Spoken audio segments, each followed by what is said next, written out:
अस्सलामुअलैकुम किसान वीरो सारी दुनिया तो मनु मज्जां दे थना दे मसाइल दे हवाले नाल मुख्तलिफ कालां मसूल हो रही ने ते अज अलहमदुलिल्ला मज्जां दे स्पैशलिस्ट दो तीन बुजुर्ग साडे कोल बैठे ने। अज मज्जां दे थना दे मसाइल ते उन्हां दा हल यानी इलाज तुहाडे नाल शेयर करांगे ते वीडियो बड़ी इन्फॉर्मेटिव जे ध्यान नाल आखिर तक वेखियो। वीडियो नूं सदका जारिया समझ के दोस्तां नाल भी शेयर करियो, तुहानूं भी फायदा होएगा ते लोकां नूं भी फायदा होएगा। ते चलो ए बुजुर्गां कोलों थना दे मसाइल ते उन्हां दा इलाज पुछने आ। अस्सलाम वालेकुम। वालेकुम अस्सलाम। सर की हाल है तुहाडा? ठीक ठाक शुक्र अल्हम्दुलिल्लाह। सर अपना की नां जे? तनवीर हुसैन। तनवीर साहब मज्जां नूं किन्ने सालां तो पे समझदे हो? बस वो कोई 20-22 साल तो। माशाअल्लाह। ए बुजुर्ग बैठे ने। अस्सलाम वालेकुम। बुजुर्गो तुहाडा की हाल है?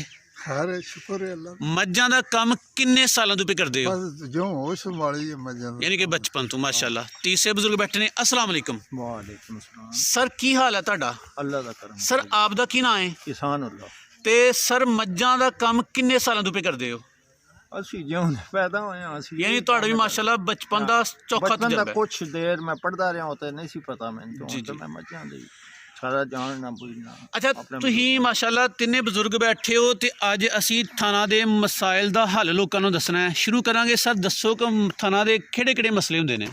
ਸਭ ਤੋਂ ਪਹਿਲਾਂ ਤਾਂ ਥਣ ਨੂੰ ਚੰਦਰੀ ਪੈਂਦੀ, जी ਉਸ ਤੋਂ ਬਾਅਦ ਥਣ ਦੇ ਵਿੱਚ ਨਾੜ ਪੈਦਾ ਹੁੰਦੀ। जी ਨੰਬਰ 3 ਥਣ ਨੂੰ ਸਾੜੂ ਪੈਂਦਾ। जी ਨੰਬਰ 3 ਥਣ ਤੋਂ ਦੁੱਧ ਕੱਸਾ ਹੋ ਜਾਂਦਾ, ਕਿਸੇ ਵਜ੍ਹਾ ਤੋਂ ਟੱਕ ਲੱਗ ਜਾਣਾ ਜਾਂ ਉਹਨੂੰ ਕੋਈ ਡੈਮੇਜ ਹੋ ਜਾਣਾ ਕਿਸੇ ਵਜ੍ਹਾ ਤੋਂ। जी ਇਹ ਥਣਾਂ ਦੇ ਮਸਾਇਲ ਜ਼ਿਆਦਾਤਰ ਪੇਸ਼ ਹੁੰਦੇ। जी ਤੇ ਸਰ ਅਸੀਂ ਪੁੱਛਣਾ ਚਾਹਾਂਗੇ ਤੁਹਾਡੇ ਕੋਲੋਂ ਕਿ ਜਦੋਂ ਇਹ ਚਾਰ ਤਰ੍ਹਾਂ ਦੇ ਮਸਲੇ ਪੈਦਾ ਹੋ ਜਾਣ ਤੇ ਫਿਰ ਇਹਨਾਂ ਨਾਲ ਕਿਵੇਂ ਨਿਬੜੀਦਾ ਹੈ? ਇਹਨਾਂ ਨਾਲ ਨਿਬੜੀ ਦਾ ਐਵੇਂ ਜੇ ਬਸ ਦੂਜਾ ਕੋਈ ਇਹਨਾਂ ਦਾ ਇਲਾਜ ਕੀਤਾ। ਤੇਲ ਘਿਓ ਦੇ ਲਿਆ, ਜੀ ਸਾੜੂ ਵਾਲਿਆਂ ਨੂੰ ਘਿਓ ਦੇ ਲਈਦਾ, ਚੰਦਰੀ ਵਾਲਿਆਂ ਨੂੰ ਦਮ ਵੀ ਕਰਾ ਲਈਦਾ, ਕੁਝ ਦੂਜਾ ਕੁਝ ਦੇ ਲਿਆ ਥੋਮ ਥਲੜਾ ਵੀ, ਜੀ ਤੇ ਕੁਝ ਦੂਜਾ ਇਲਾਜ ਜਿਹੜਾ ਹੈ ਜ਼ਹਿਰ ਬਾਤ ਵੀ ਨਾੜ ਦਾ ਨਿਕਲ ਪਾਉਂਦਾ ਹੈ। ਜੀ ਜੀ ਉਹਦਾ ਵੀ ਦਮ ਵੀ ਹੈ ਵੇ, ਜੀ ਦਮ ਕਰਾਇਆ ਮੁੜ ਦੂਜਾ ਹੁਣ ਮਰਚਾਂ ਸ਼ਰਚਾਂ ਦਿੱਤੀਆਂ, ਕਾਲੀਆਂ ਮਰਚਾਂ ਦੇ ਲਈਆਂ। ਜੀ ਤੇ ਨਾੜ ਵਾਲੇ ਨੂੰ ਜਿਹੜਾ ਹੈ ਉਹਨੂੰ ਕੋਈ ਥੋਮ ਤੇ ਕਾਲਾ ਲੂਣ ਤੇ ਨਿੰਬੂ ਤੇ ਇੰਜ ਕਰਕੇ ਉਹ ਉਹਨਾਂ ਨੂੰ ਮਹੀਨਾ ਦੋ ਅੱਬਲ ਸੂਣ ਤੋਂ ਦੇ ਲਵੀਏ ਤੇ ਉਹ ਨਾੜ ਗਲ ਜਾਂਦੀ ਹੈ। ਮਾਸ਼ਾਅੱਲਾ। ਹਾਂ ਅੱਛਾ ਸਰ ਅਸੀਂ ਤੁਹਾਡੇ ਕੋਲ ਜਾਣਨਾ ਚਾਹਾਂਗੇ ਕਿ ਤੁਸੀਂ 4 ਜਾਂ 5 ਬਿਮਾਰੀਆਂ ਦਾ ਨਾਂ ਲਿਆ ਹੈ। ਹਾਂਜੀ। ਤੁਸੀਂ ਅਲੱਗ-ਅਲੱਗ ਹਰ ਬਿਮਾਰੀ ਦਾ ਨਾਂ ਲੈ ਕੇ ਤੇ ਫਿਰ ਉਹਦਾ ਇਲਾਜ ਦੱਸੋ। ਸਭ ਤੋਂ ਪਹਿਲਾਂ ਜਿਹੜਾ ਪੈ ਜਾਂਦਾ ਮੱਝ ਨੂੰ ਸਾੜੂ ਪੈ ਜਾਂਦਾ। ਜੀ ਸਾੜੂ ਪੈ ਗਿਆ ਕਿਸੇ ਵਜ੍ਹਾ ਤੋਂ, ਲੇਕਿਨ ਉਸ ਤੋਂ ਬਾਅਦ ਉਸ ਦਾ ਇਲਾਜ ਉਸ ਨੂੰ ਮਿਰਚਾਂ ਦਿੱਤੀਆਂ ਜਾਂ ਤੇਲ ਦੇ ਵਿੱਚ ਰਲਾ ਕੇ ਜੀ 2 ਦਿਨ 3 ਦਿਨ 2 ਕਿਲੋ ਤੇਲ 3 ਕਿਲੋ ਅਲੱਗ ਖੁਰਾਕਾਂ ਬਣਾ ਕੇ ਦਿੱਤੀਆਂ ਜਾਂ ਜੀ ਜਦੋਂ ਉਹ ਸਾੜੂ ਥੋੜਾ ਠੀਕ ਹੋ ਜਾਏ ਤੁਹਾਡਾ, ਜੀ ਠੀਕ ਹੋਣੇ ਤੋਂ ਬਾਅਦ ਉਹਨੂੰ ਫਿਰ ਥੂਮ ਤੇ ਮੱਖਣ ਦਿਓ ਜੀ ਤਾਂ ਕਿ ਉਹਦੇ 'ਚ ਜਿਹੜਾ ਦੁੱਧ ਘੱਟ ਹੋ ਤੁਹਾਡਾ ਪੂਰਾ ਹੋ ਜਾਏ। ਇਹ ਸਾੜੂ ਦਾ ਇਲਾਜ ਦੱਸਦੇ ਪਏ ਸਾੜੂ ਦਾ ਤੇ ਇਲਾਜ ਸਾਰੇ ਇਲਾਜ ਕਿੰਨੀ ਮਿਕਦਾਰ ਵਿੱਚ ਮਤਲਬ ਕਰੀਦਾ? ਮੱਝ ਨੂੰ ਕਿੰਨੀ ਮਿਕਦਾਰ ਵਿੱਚ ਇਹ ਚੀਜ਼ਾਂ ਦੇਣੀਆਂ ਨੇ? ਇਹ ਜਿਹੜਾ ਤੇਲ ਤਕਰੀਬਨ 1 ਪਾ ਤੇਲ, ਜੀ ਅੱਧ ਪਾ ਦਾਦਰ ਮਿਰਚਾਂ, ਵੈਰੀ ਗੁੱਡ। ਇੱਕ ਜਿਹੜਾ ਨਾ ਇੱਕ ਖੁਰਾਕ ਬਣ ਜਾਂਦੀ ਹੈ। ਠੀਕ। ਇਹਨਾਂ ਨੂੰ ਹੱਲ ਕਰਕੇ ਤੇ ਮੱਝ ਨੂੰ ਨਾ ਦੇ ਦੇ। ਇਹਦਾ ਦੇਣ ਦਾ ਟਾਈਮ ਕਿਹੜਾ ਚੰਗਾ ਹੈ? ਰਾਤ ਜਾਂ ਦਿਨ ਜਾਂ ਦੁਪਹਿਰ? ਸੁਬਾਹ ਨੂੰ ਵੀ ਦਿਓ, ਸ਼ਾਮ ਨੂੰ ਵੀ ਦਿਓ, 2 ਟਾਈਮ ਦਵੋ 2 ਟਾਈਮ ਦੇ ਤੇ ਲਗਾਤਾਰ 3 ਦਿਨ ਦਿਓ। 3 ਦਿਨ ਦੇ।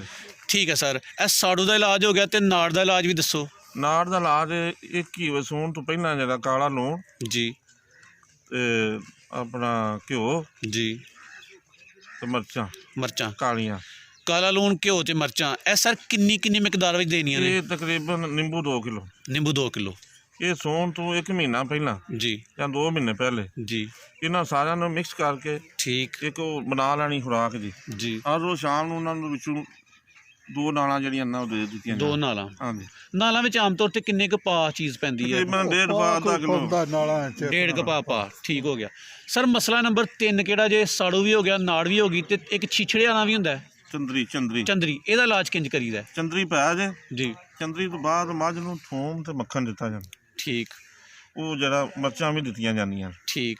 ਤਾਂ ਕਿ ਉਹ ਆਪਣਾ ਜਿਹੜਾ ਨਾ ਤੇ ਸਰ ਇਹ ਇਹਨਾਂ ਨੂੰ ਦੇਣ ਦਾ ਤਰੀਕਾ ਵੀ ਦੱਸੋ, ਮਤਲਬ ਕਿੰਨੀ ਮਿਕਦਾਰ ਵਿੱਚ ਥੋਮ ਤੇ? ਥੋਮ ਜਿਹੜਾ ਉਹ ਤਕਰੀਬਨ 1 ਪਾ ਥੋਮ ਹੋਵੇ, ਠੀਕ। ਛਿੱਲੇ ਆ ਜੀ ਜੀ ਕੁੜੀਆਂ ਕੱਢ ਲੈਣੀਆਂ। ਠੀਕ। ਉਸ ਤੋਂ ਬਾਅਦ ਮੱਖਣ ਹੋਵੇ 1 ਪਾ, ਜੀ ਮਿਕਸ ਕਰਕੇ ਤੇ ਉਹ ਦੇ ਦਿਓ ਉਹਨਾਂ। ਠੀਕ। ਉਹ ਤਕਰੀਬਨ ਉਹ ਵੀ 3 ਦਿਨ ਖੁਰਾਕਾਂ ਦੇ। 3 ਦਿਨ ਉਹ ਵੀ ਦਿਓ। 3 ਦਿਨ ਉਹ ਵੀ। ਠੀਕ ਹੈ।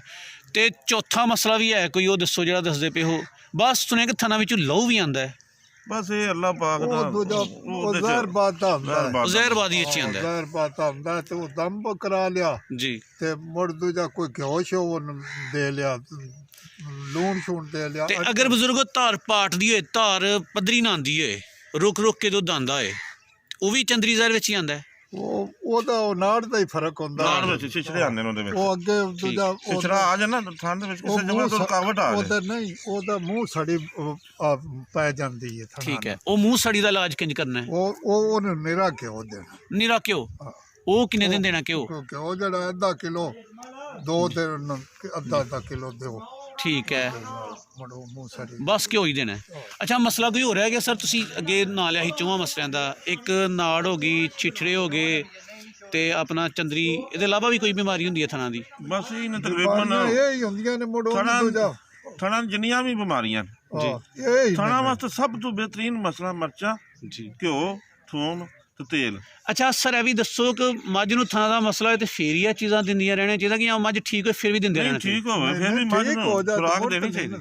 ਠੀਕ, ਸਾਲ ਤੋਂ ਆਰਾਮ ਮੱਝ ਚੱਲ ਨਹੀਂ ਰੂਟੀਨ ਦੇ ਮੁਤਾਬਕ। ਉਹ ਇੱਕ ਹੁੰਦਾ ਹੈ ਨਾ, ਮੱਝਾਂ ਜਿਹੜੀਆਂ ਨੇ ਉਹਨਾਂ ਨੂੰ ਦੂਜਾ ਥਣ ਕੱਸਾ ਹੋ ਜਾਂਦਾ ਹੈ, ਨਾੜ ਪੈ ਜਾਂਦੀ ਹੈ ਤੇ ਟੱਪ ਜਾਂਦੀ ਹੈ, ਅੱਗੋਂ ਉਹਦਾ ਇਲਾਜ ਕੋਈ ਨਹੀਂ ਹੁੰਦਾ। ਉਹ ਜਿਹੜੀ ਹੈ ਉਹਨੂੰ ਇਹ ਦੇਣਾ ਚਾਹੀਦਾ ਮਹੀਨਾ ਕੋ ਅੱਬਲ, ਭਾਵੇਂ ਨੀਰਾ ਸੁੱਕਾ ਲੂਣ ਦਿੰਦੇ ਰਹੀਏ ਜਾਂ ਇਹ ਜਿਹੜੇ 2 ਕਿਲੋ ਨਿੰਬੂ, 2 ਕਿਲੋ ਥੋਮ, 2 ਕਿਲੋ ਲੂਣ ਕਾਲਾ ਜੀ, ਤੇ ਉਹ ਜਿਹੜਾ ਉਹਨਾਂ ਵਿੱਚ ਇੱਕ ਲਾ ਕੇ ਖੁਰਾਕ ਬਣਾ ਲਾ। ਖੁਰਾਕ ਨਹੀਂ ਉਹ। ਅੱਛਾ ਸਰ, ਤੁਸੀਂ ਮਾਸ਼ਾਅੱਲਾ ਬਜ਼ੁਰਗ ਬੈਠੇ ਹੋ, ਇਹ ਵੀ ਦੱਸੋ ਕਿ ਥਣਾ ਦੇ ਮਸਲੇ ਇੰਨੇ ਸਾਹਮਣੇ ਕਿਉਂ ਆਉਂਦੇ ਨੇ? ਕੋਈ ਕਿਸਾਨ ਦੀ ਵੀ ਗਲਤੀ ਹੁੰਦੀ ਹੈ ਕਿ ਜਾਂ ਇਹ ਕੁਦਰਤੀ ਹੁੰਦੀਆਂ ਨੇ? ਨਹੀਂ, ਇਹ ਕੁਦਰਤੀ ਹੁੰਦੀਆਂ ਨੇ, ਕਿਸਾਨ ਦੀ ਕੋਈ ਗਲਤੀ ਕਿਉਂ ਸਰ? ਸੁਣਿਆ ਗਿਜ਼ਾ ਖੁਰਾਕ ਵਿੱਚ ਨਾ ਗੁਜ਼ਾਵਾਂ ਦੇ ਵਿੱਚ ਸਪਰੇਅ ਕੀਤੀ ਜਾਂਦੀ। ਠੀਕ, ਅੱਜ ਕੱਲ੍ਹ ਸਪਰੇਅ ਤੋਂ ਇਲਾਵਾ ਕੋਈ ਚੀਜ਼ ਹੋ ਨਹੀਂ ਰਹੀ। ਬਿਲਕੁਲ ਸਪਰੇਆਂ ਜਿਹੜੀਆਂ ਨਾਕਸ ਗਜ਼ਾ ਹੈ, ਬਿਲਕੁਲ ਇਸ ਨਾਕਸ ਗਜ਼ਾ ਦੀ ਵਜ੍ਹਾ ਤੋਂ ਥਣਾ ਦੇ ਵਿੱਚ ਜਾਂ ਡੰਗਰਾਂ ਨੂੰ ਪ੍ਰੋਬਲਮ ਆ ਰਹੀ। ਸਰ, ਤੁਸੀਂ ਬੜੀਆਂ ਸੋਹਣੀਆਂ ਗੱਲਾਂ ਸਾਡੇ ਨਾਲ ਸ਼ੇਅਰ ਕੀਤੀਆਂ ਨੇ। ਤੁਹਾਡੇ ਦੋਵਾਂ ਬਜ਼ੁਰਗਾਂ ਦੀ ਵਾਹਵਾ ਸਾਰੀ ਮਿਹਰਬਾਨੀ। ਚਲੋ ਹੁਣ ਇਹ ਅੱਗੋਂ ਇਲਾਜ